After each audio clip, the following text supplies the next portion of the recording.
주황색. 커피 많이 해. 커피는 너무 많이 해. 잘려버렸네. 몇 번째 이게? 부자율이에요? 진짜? 여기서 부자윤리 몇 번째 앞에? 2. 2번. 네. 두 번째로 부자윤리 6장 1절부터 4절인데 몇 장이죠 이게? 6장. 6장 1절부터 3절에 보면 자녀는 주 안에서 부모에게 순종하고 공경하라고 권합니다. 자녀들아 너희 부모를 주 안에서 순종하라 이것이 옳으니라. 내 아버지와 어머니를 공경하라 이것이 약속 있는 첫 계명이니 이는 내가 잘되고 땅에서 장수하리라. 자, 부모에게 순종하라 하는 거, 이것은 하나님 말씀을 전수마다 하나님 사랑 안에서 부모에게 순종하는 자녀가 되어야 한다. 하나님의 사랑과 부모의 사랑 안에서 살아가니까 장수하게 되어진다. 이렇게 부모에게 말씀을 전수받기 때문에 여기서 이제 장수한다 이런 거는 우리가 어떤 생각하기에 육신으로 장수. 근데 예수 부모에게 잘 받아도 장수 못하는 사람도 있죠. 그러니까 여기서 장수는 영생을 의미하는 거예요. 그러니까 영적으로 영원한 삶을 살 수 있게 이렇게 되어지는 거. 그게 사실은 장수예요. 영생이라는 거, 영원토록 사니까 장수하는 거죠.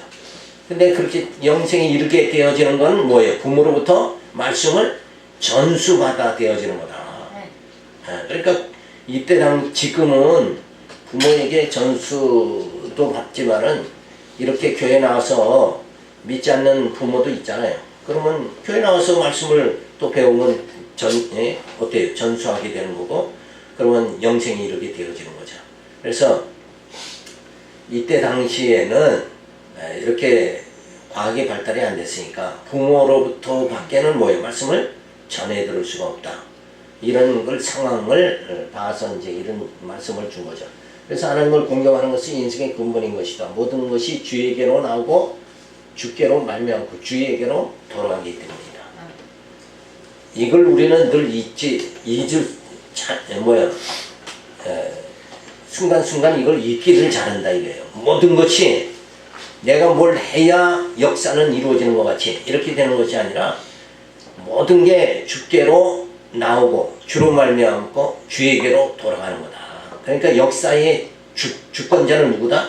하나님이시다. 이거를 말해주는 거예요. 그러니까 내 멋대로 사는 게 아니라 하나님의 뜻대로 하나님의 작정대로 살게 되어져 있는 것이다. 이런 걸 우리가 생각하면서 주님 뜻대로 살아갈 수 있도록 이렇게 되어져야 되죠.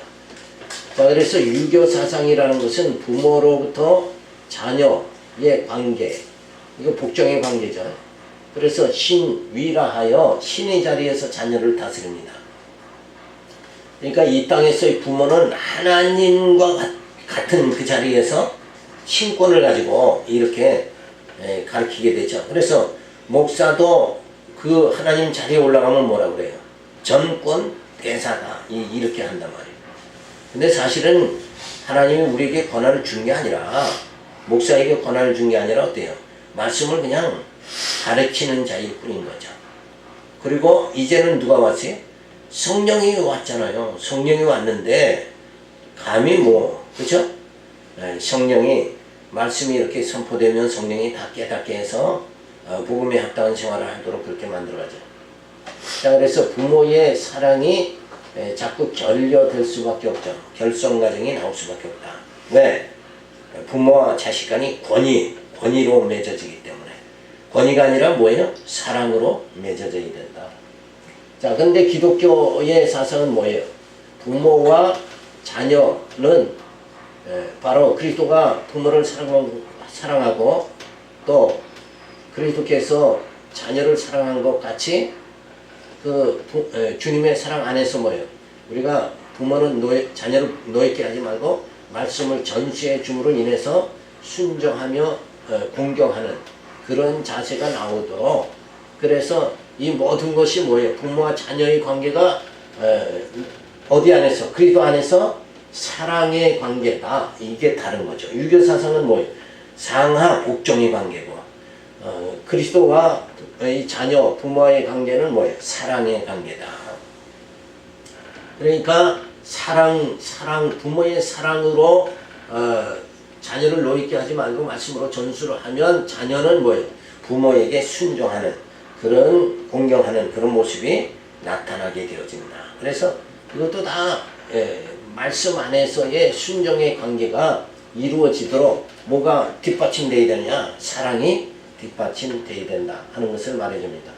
자, 그래서 사랑의 실현으로 의 열매, 사랑의 열매로 자녀가 이렇게 진짜 복음 안에서 생활하도록 되어져야 된다.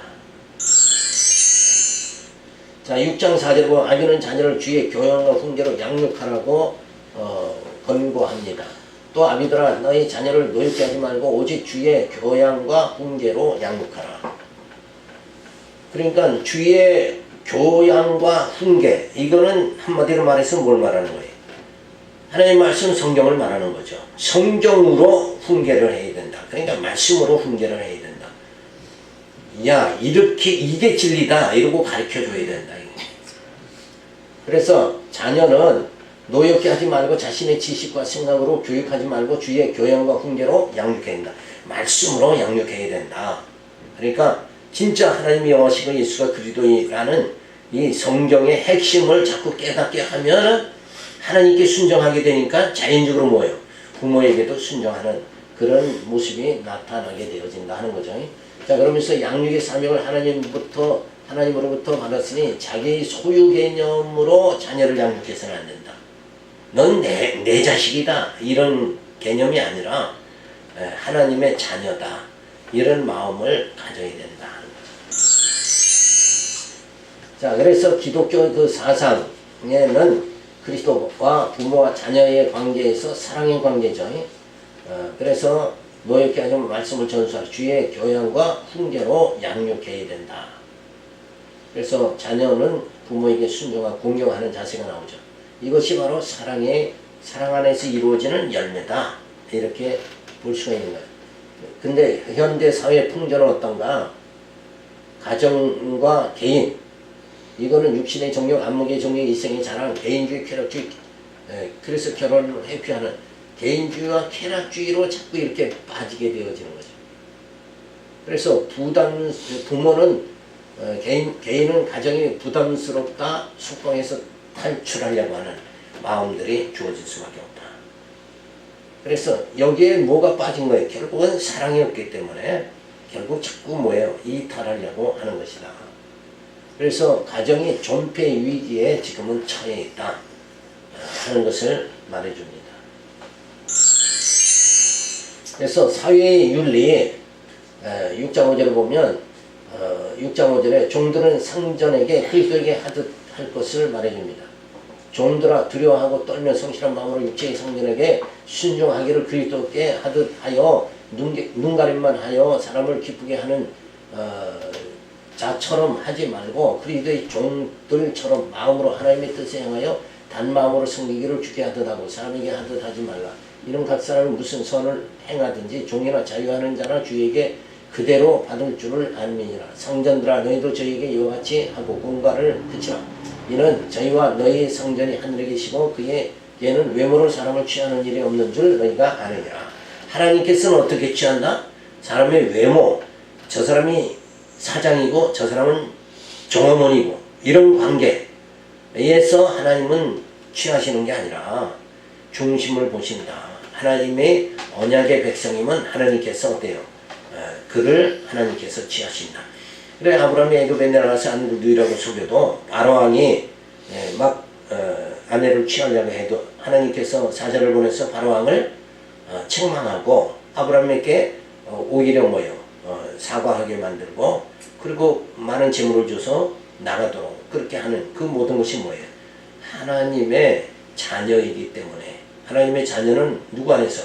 하나님 안에서 그 은혜를 받고 긍휼을 받고 뭐예요? 평강에 이르게 되고 그리고 늘 하나님 안에서 살게 되기 때문에 하나님이 두려움은 무시를 할 수가 없는 거다. 그래서 종들은 하나님 앞에서 일하는 것 같이 하고 그죠?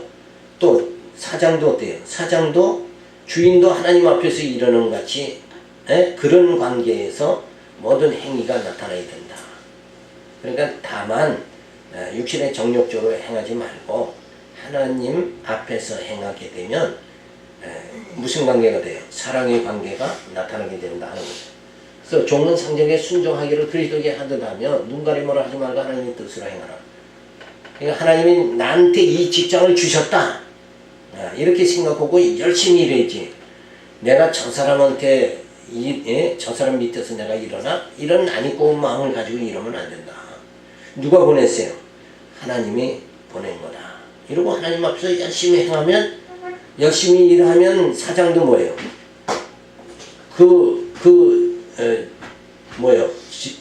회사원을 사랑하게 되겠죠.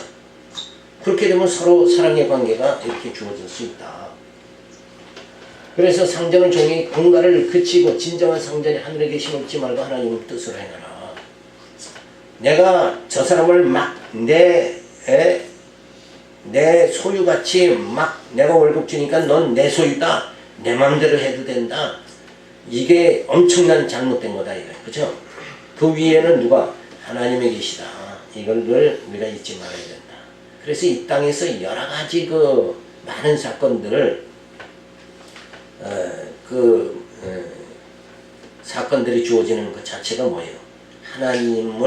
하나님 백성만이 하나님을 의식하는데 세상 사람은 하나님이 없죠. 그러니까 힘 약한 자는 마구 말이에요. 자기가 부린다. 그러다 보면 부림을 받는 사람은 뭐예요? 안이 꼴 수밖에 없고, 그래서 어떤 문제가 터지고 이렇게 되어지는 거죠. 이런 관계가 제일 많이 불상사가 나타나는 데가 군대죠.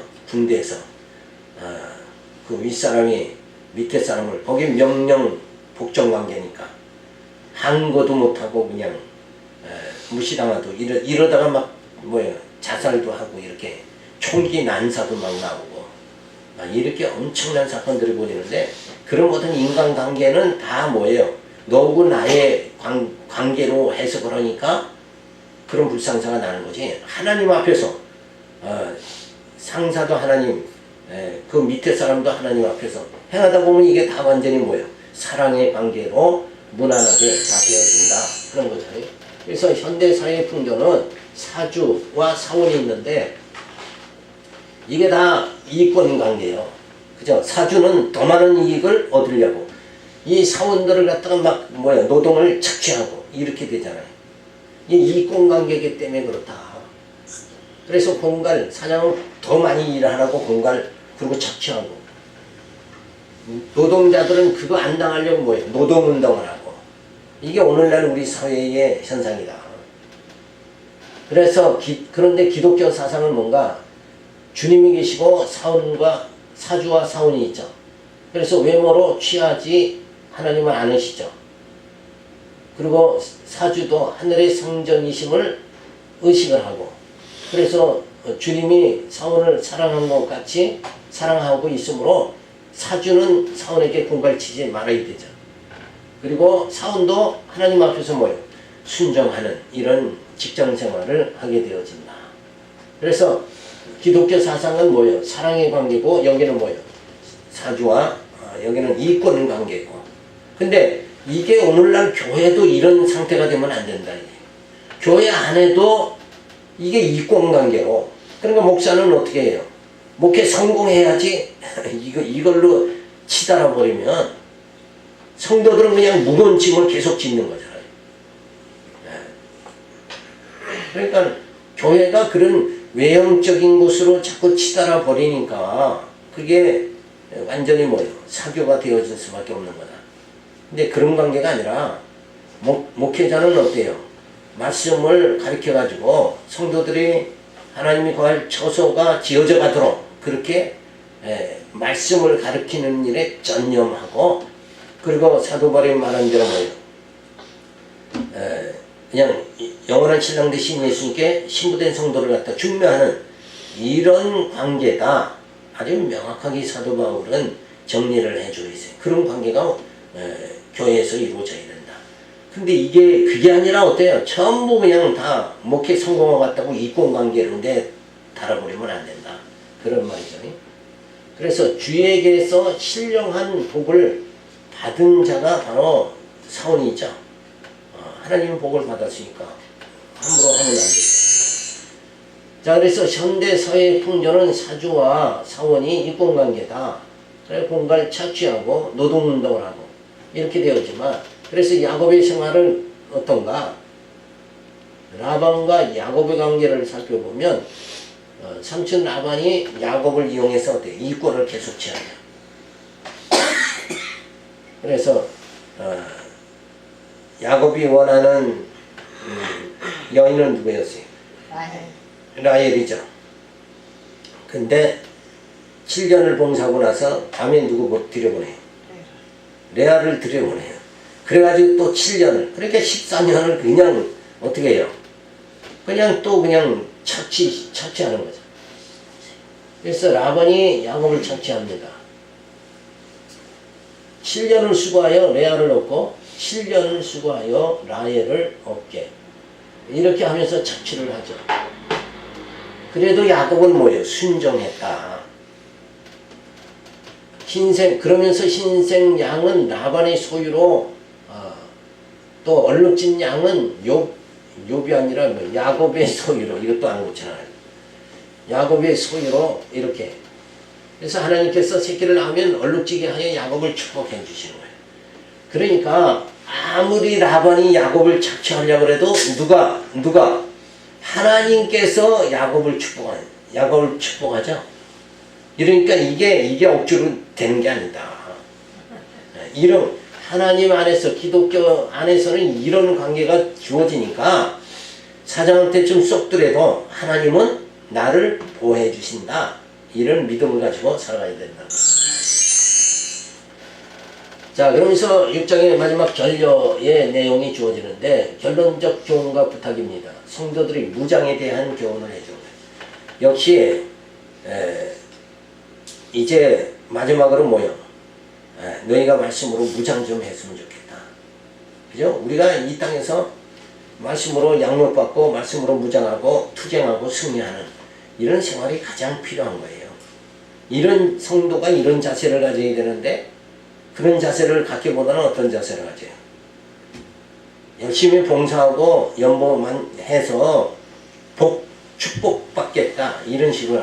축복받는 게 지금 문제가 아니라 뭐가 문제예요? 진짜 우리가 말씀으로 무장하는 거, 이게 더 중요한 거다. 그래서 그냥 육신으로 이 땅에 영원히 산다 그러면 물론 부자 돼야 되죠. 그렇지만은 이 땅은 잠시 잠깐 우리가 사는 거고, 우리가 진짜 사모하는 그 나라는 그 영원한 나라죠.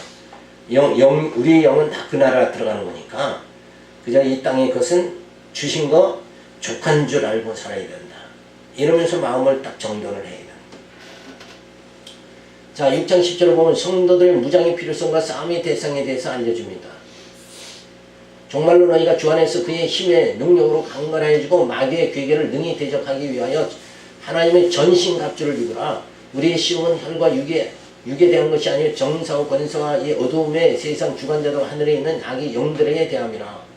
그러므로 하나님의 전신갑주를 취하라. 이는 악한 날에 너희가 능히 대적하고 모든 일을 행한 후에 서기 위함이라. 선다는 말은 뭐예요? 여기서는 승리한다는 말이죠. 승리한다. 너희들 마지막에 승리하려면, 쓰러지지 않고 승리하려면 올바로 선계 승리죠. 그렇게 되려면 뭐와 싸워야 된다? 혈과 육. 나는 오늘도 거짓말 했다고 보따리 싸가지고 산속에 들어가고 이러는 거 하지 말고, 혈과 육이 아니라 뭐예요? 이 혈과 나의 이 죄, 이거는 다 누가? 예수님이 다 해결해 주셨으니까 이제는 우리가 뭐와 대적해? 진리로 무장해서 뭐와 대적? 적그리스도와 대적해야 된다. 그래서 우리의 싸움은 뭐라고 그랬죠? 유대주의, 세속주의, 적그리스도다. 그러니까 육신에 뭐 혈기냈다, 누가 혈기냈다, 이런 거에 자꾸 거기다가 치중하지 말고, 육신이니까 다 그럴 수도 있다. 그죠? 그렇게 생각을 하고, 진짜 중요한 건 뭔가? 말씀을 무장해가지고, 잘못된 사상에 빠지지 말고, 또 성경을 왜곡시켜서 가르쳐서 그릇된 길로 나가는 자들을 경계하고, 이런 일에 우리가 더 힘써야 된다. 그러려면 뭐요? 진리를 깨달아야죠. 진리 깨닫는 일에 온전히 우리가 힘을 써야 되죠. 그래서 여기서는 뭐예요? 그렇게 무장해서 이제 너희가 싸워 이길 수 있도록 전신갑주를 입어라. 마지막 부탁의 말이 그거예요. 전신갑주를 입어라. 그러면은 이리와 양에게 유혹당하지 않고 그죠? 예? 온전히 구원이 이렇게 되어진다. 그래서 싸움의 대상은 혈과 육이 아니라 정수와 권세와 어둠의 주관자들과 하늘에 있는 악한 영들이다. 그래서 이들과 싸워서 이기려면 어때요? 전신갑주. 악한 영들을 대적하고 모든 일을 행한 후에 서기 위함이라. 쓰러지지 않으려면 쓰러지면 죽는 거잖아요. 쓰러지지 않고 쓰려면은 전신갑주를 입고 악한 영들과 싸우게 됩니다. 그래서 싸움의 대상은 혈과 육이 아니다. 육신의 종료, 암흑의 종료, 이생의 자랑 속에 살아가는 이 어리석음을 버려야 된다 하는 거죠. 그래서 어둠의 주관자 악한 영과 싸워야 된다. 세속주의, 공로주의, 유대주의, 적그리스도와 우리가 싸워야 된다. 그러니까 이런 것은 뭐예요? 이런 유대주의, 율법주의, 이런 적그리스도 이들은 뭐예요? 우리 영을 완전히 천국으로 인도하는 게 아니라 반대 방향으로 인도하는 이게 뭐예요? 우리 영을 하나님과 멀어지게 하는 자들이다. 이런 사상들을 우리는 물리쳐야 된다. 그러니까 잠시 욕심냈다 이런 거짓말했다 이런 거에 매달리지 말고 진짜 싸울 것은 이런 어둠의 주관자와 악한 영이다. 그래서 6장 14절에 보면 진리와 의와 복음과 믿음과 말씀으로 무장하라고 권합니다. 그런즉 서서 진리로 너희 허리띠를 띠고 의의 흉배를 붙이고 평안의 복음에 예비한 것으로 신을 신고 모든 것 위에 믿음의 방패를 가지고 이로써 능히 악한 자의 모든 화전을 소멸하고 구원의 주와 성령의 검 곧 하나님의 말씀을 가지라. 그러니까 싸워 이기려면 뭘 가져야 돼요? 검을 가져야 되는데 그게 무슨 검? 말씀의 검을 가져야 돼요. 말씀으로 물리쳐야 된다. 말씀으로. 그냥 힘으로 물리치는 게 아니라 이 잔머리 돌려서 물리치는 게 아니라 말씀의 검으로 물리쳐야 된다. 말씀으로 무장하면 물러서는 거예요. 그러니까 예수님도 마귀에게 시험을 받죠. 이 돌로 떡덩이 되게 하라 그랬더니 예수님 뭐라고 해요? 사람이 떡으로 사는 게 아니라 하나님의 말씀으로 사느니라. 이게 바로 물리쳐지는 거예요. 그러한 말씀으로 우리가 무장해야 된다는 거죠. 그래서 전신갑주를 입고 무장하여 악한 영들을 대적하여 물리치고 영적 전쟁에서 승리해야 된다. 그래서 무장의 필요성을 말하는 거예요. 그래서 악한 영들을 물리치기 위해서는 성령의 검이 하나님 말씀 가지고 싸워야 된다. 하나님께서 천지 만물을 말씀으로 창조하셨으니 소멸시키는 것도 말씀의 능력으로 소멸한다. 창조도 말씀으로 그리고 소멸도 말씀으로 하신다. 그러니까 하나님의 언약대로 이 세상은 다 불로 태워지고 그 다음에 하나님 나라가 우리에게 임하게 되어진다. 그러니까 말씀이 성취되어진다 하는 거죠. 그래서 전신갑주를 입어라. 이게 우리에게는 중요한 거예요. 대단히 중요한 말씀이죠. 그래서 어떻게 전신갑주를 입는가? 머리는 구원의 투구를 써라. 구원관이 확실해야 된다. 그렇죠? 구원관이 확실해야 된다. 바리새인들은 어떤 구원관이에요? 계명을 잘 지키면 의롭게 된다. 그런 구원관을 가졌다. 그래서 구원받는다. 그런 건데 우리는 뭐예요? 그런 구원관이 아니죠. 뭘 행하는 게 아니라 믿음으로. 자, 그래서 또 가시면 의의 흉배를 가지고 의로 의의 흉배라는 건 뭐예요? 그리스도의 의의 옷을 입어야 된다. 그런 뜻이죠. 자, 그러면서 진리의 허리띠, 힘을 쓰면 띠가 있어요. 허리띠가 있어야 힘을 쓰는데 우리가 힘써 뭐예요? 악한 영들을 물리치려면 진리, 말씀의 검으로 물리쳐야 된다. 그리고 평안의 복음의 신을 신어야 된다. 이렇게 무장해야 돼요. 그죠? 머리가 무장되고 가슴이 무장되고 그리고 진리로 무장되고 평안의 복음으로 무장이 돼야 된다.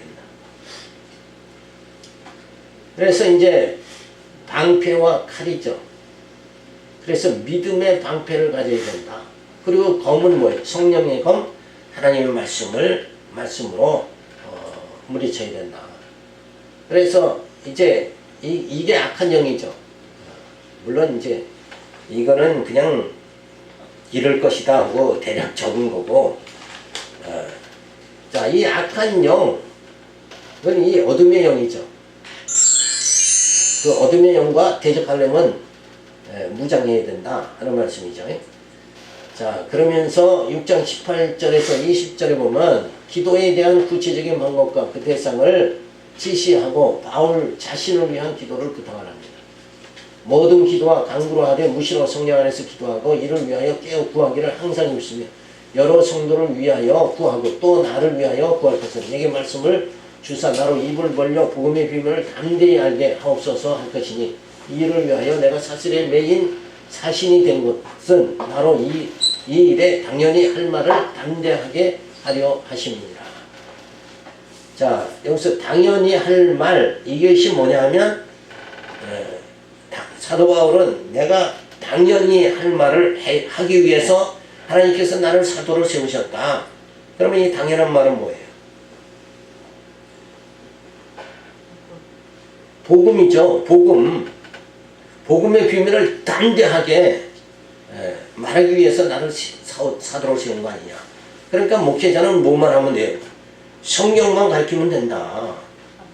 그죠? 그리고 그 말씀이 선포되면 어때요? 말씀이 전해지면 그걸 깨닫게 하고 의지를 동원까지 해주시는 이는 누구예요? 성령이다. 그러니까 성령이 하시는 거예요. 성령이 하는 거다. 그래서 영적 전쟁에서 승리하려면 무시로 기도하며 복음을 담대히 전할 수 있도록 위하여 기도해 줄 것을 부탁을 합니다.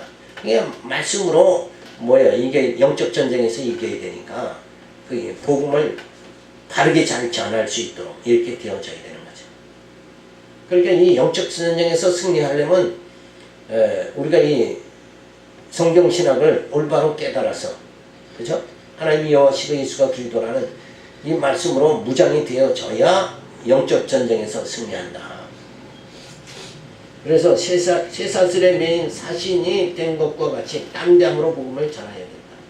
감옥에까지 들어가면서도 사도 바울은 이 복음을 뭐예요? 놓지 않고 복음을 끝까지 감옥에 가서 어떻게 전했어요? 편지로 전했다. 그리고 대면할 적에는 뭐예요? 직접 말로 전하고.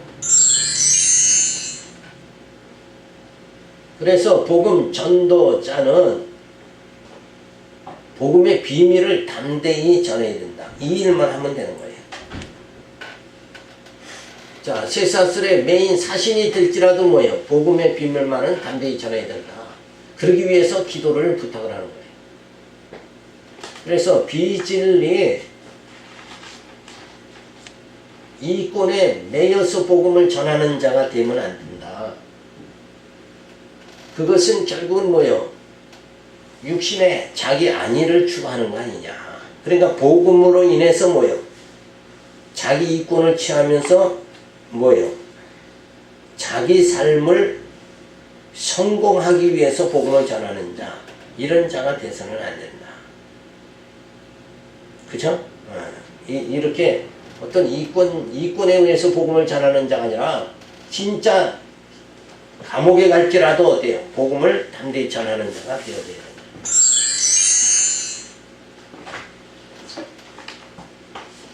자, 그러면서 기타 내용과 축원의 말씀이 주어집니다. 6장 21절부터 24절에 보면 진실한 일꾼 두기고를 보내는 목적을 설명하며 축원을 합니다. 나의 사정 곧 내가 무엇을 하는지 너에게 알게 하려 하노니 사랑을 받은 형제 주 안에서 진실한 일꾼인 두기고가 모든 일을 너희에게 알게 하리라. 우리 사정을 알게 하고 또 너희 마음을 위로하게 하기 위하여 내가 특별히 저를 너희에게 보내었노라. 아버지 하나님과 주 예수 그리스도에게로부터 평안과 믿음을 겸한 사랑이 형제들에게 있을지어다. 우리 주 예수 그리스도를 변함없이 사랑하는 모든 자에게 은혜가 있을지어다. 자, 두기고를 보내어 바울이 사정을 알게 하고 근심하는 성도들의 마음을 위로합니다. 여기서 바울의 사정이 무엇일까요? 바울의 사정은 내가 지금 감옥에까지 들어왔다. 그래도 어떻다? 이 복음을 끝까지 편지로라는 또 어때요? 전한다. 끝까지 복음을 위해서 사도가 됐고 복음을 위해서 생명을 다하는 자다. 그러니까 너희도 어떻게 해요? 너희도 담대해라. 이러고 사도 바울 자신의 사정을 가르쳐 주면서 감옥에까지 들어가도 이 복음은 놓지 않았다. 끝까지 이 복음만은 사수하고 있다. 그러면서 성도들을 위로해 주는 거예요. 자, 그러면서 평안과 믿음을 겸한 사랑이 성도들에게 주어지기를 기원하며 은혜가 있기를 축원합니다. 자, 사랑의 관계. 환난 중에는 뭐가 없으면 안 돼요? 사랑이 없으면 안 된다. 사랑의 관계로. 힘들고 어려울수록 뭐예요? 사랑 안에서 서로가 엉그러져야 되는 거죠. 그래야 뭐가 안 돼요? 분당이 앉아지게 된다. 분당한다는 건 뭐예요? 사랑이 없기 때문에 그렇다. 근데 그 밑바닥엔 뭐가 개입이 되냐면 이권이 개입되기 때문에 그렇다. 아까도 말했잖아요. 사주하고 사원과의 관계가 무슨 관계? 이권의 관계. 근데 우리는 뭐예요? 목사와 모든 우리 성도들과의 관계가 이권의 관계가 아니라 사랑의 관계다. 그리고 교회에서 일하는 지도자의 서로 상호간에도 무슨 관계? 복음의 비밀을 전하는 그리고 사랑의 관계가 주어져야 된다. 그러면 사랑의 관계가 온전히 이루어진다고 하면 분당이라는 건 있을 수가 없다 하는 것을 알 수가 있는 거죠. 자, 그러면서 바울과 성도는 근심하는 성도들을 바울이 성도들을 위로하죠. 그리고 성도들은 감옥에 있는 바울을 염려합니다. 이런 관계가 아름다운 관계다.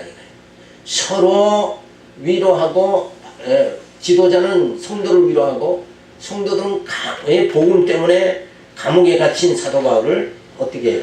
염려하고. 이게 뭐예요? 두 개가 다 사랑의 관계다. 이런 거죠. 자, 그래서 이러한 관계, 아직도 사랑이 식지 않았다는 관계를 알려주기 위해서 누구를 보내요? 두기고를 보낸다. 그래서 평안하기를 빌죠. 그래서 믿음으로, 평안과 믿음으로 서로 사랑하라고 말해주고, 은혜 안에 은혜가 충만하기를 사도 바울이 기원해주는 말씀이 주어지고 있습니다. 자, 이렇게 해서 우리가 에베소 말씀을 다 마쳤습니다. 자, 에베소는 핵심 내용이 뭐예요? 교회를 세우시는, 그죠? 하나님의 섭리를 말하는 거예요. 그러니까 우리가 지금은 질그릇 속에 우리 영이 담겨져 있지만 이 영이 하나님과 동행하는, 하나님이 거하실 처소가 되도록 지어져 가도록. 지금 하나님은 오늘날 처음에 어떻게 했어요? 하나님께서 언약해 주시고 언약대로 예수를 보내주시고 그리고 다시 이제 성령을 보내주시고 성령이 오셔서 교회를 세우고 교회를 통해서 어때요? 말씀이 복음의 비밀을 선포되면서 말씀으로 양육, 무장, 투쟁, 승리하게 만들어주시고 그 표탄을 향해서 출두함치게 부활의 소망을 가지고 그 하나님의 그 영원한 나라에 들어가기까지 우리를 어때요? 하나님이 거할 처소로 지어져 가도록 복음이 우리 신비에 충만히 기록이 돼서 이 말씀으로 능히 뭐예요? 그 영생이 이루도록 하나님 나라 들어갈 때까지 충분한 이 양식을 우리들에게 공급해 주셔서 복음의 비밀을 깨닫고 하나님의 거할 처소로 지어져 가도록 지금 하나님이 그렇게 우리를 섭리해 나가시는 거죠. 그래서 이 교회가 이 땅에서는 꼭 필요한 것이다. 왜? 말씀을 듣고 그 다음에 어때요? 이 진리로 복음의 비밀을 깨닫고 진리로 무장해가지고 악한 영들을 물리치고 그리고 하나님이 거할 처소로 점점 지어져 거룩한 하나님의 자녀로 지어져 가도록 이렇게 만드시는 복음의 비밀이 에베소의 내용이다. 그러니까 지금 하나님께서 부지런히 지금 일하고 계신 거죠. 우리 마음속에 육신의 소욕이 소멸되고 성령의 소욕으로 하나님이 거할 그 신령한 거룩한 영으로 지어져 가도록 그렇게 지금도 부단하게 하나님 말씀이 선포됨으로 인해서 복음의 비밀을 깨닫게 하심으로 인해서 지어져 가도록 이렇게 하신다. 그래서 우리는 하나님이 이 일을 하시는 하나님이 살아계시는 분이다. 그래서 하나님의 그 존재를 깨닫고 이렇게 지어져 가도록 하는데 우리가 아직은 어리석은 점이 많죠. 그러니까 하나님께서 어때요? 하나님께서 자비로, 하나님의 자비성, 하나님은 전능성, 신실성, 영원성, 이렇게 어떻게 하나님의 속성으로 우리를 끝까지 참고 인내하심으로 우리를 자라게 만들어지는 이러한 그러한 모든 일이 하나님의 그 사역이죠. 하나님의 사역이 오늘 우리들에게 주어져 있다. 그래서 하나님의 존재와 속성과 사역, 그죠? 이것이 우리에게 지금 사랑으로 주어져 있다. 이걸 깨달으면서 우리가 더욱더 하나님의 거룩한 자녀가 되어지도록 하기 위해서는 이 진리의 말씀을 깊이 상고하고 깨닫는 그런 마음을 가지시기 바랍니다. 이렇게 해서 에베소 말씀을 마칩니다. 기도하겠습니다. 할렐루야, 감사를 드립니다. 이제 우리의 모든